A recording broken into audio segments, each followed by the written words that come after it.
Not long ago, Ukrainian leader Volodymyr Zelensky had fruitful talks with the Turkish leader.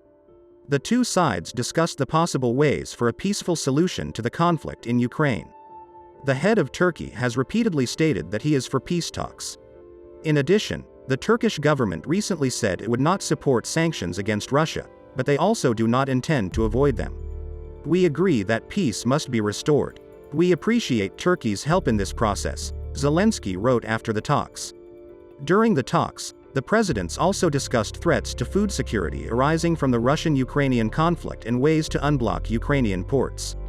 They also discussed security cooperation. According to a statement released by the office of the Turkish President, the sides discussed the latest developments in the Ukrainian crisis, with the Turkish president stating that his country attaches great importance to the project of creating a safe corridor for Ukrainian agricultural exports by sea. He also said that Turkey put all efforts to continue negotiations between Ukraine and Russia and that his country was ready to provide the necessary assistance, including mediation, the statement said. Earlier that day, the Russian president discussed the situation in Ukraine in a phone conversation with the Turkish leader. The Kremlin reported that the two leaders discussed maritime security in the Black Sea and the Sea of Azov, as well as the elimination of the mine threat in these waters. The head of the Kremlin noted that Russia is ready to promote free maritime transit of goods, as agreed with the Turkish side, adding that the same applies to the export of grain from Ukrainian ports. Thus, the Russian leader once again resorted to blackmailing Western states.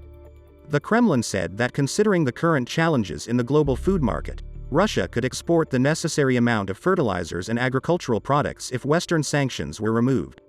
According to a statement released by the Turkish Presidential Press Service, the leaders discussed Turkey's security problems in Syria and the crisis in Ukraine, as well as Turkish-Russian relations.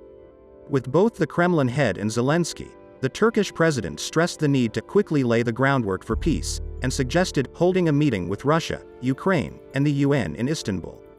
Turkey would then act as a guarantor in a possible monitoring mechanism if both sides reach an agreement. The last talks in the Turkish capital took place at the end of March and did not lead to any progress, even though the negotiation process has been maintained.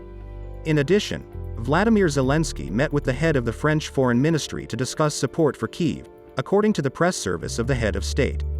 The sides discussed military assistance, tougher sanctions against Russia, and Ukraine's progress towards EU membership, according to a statement on the Ukrainian president's website.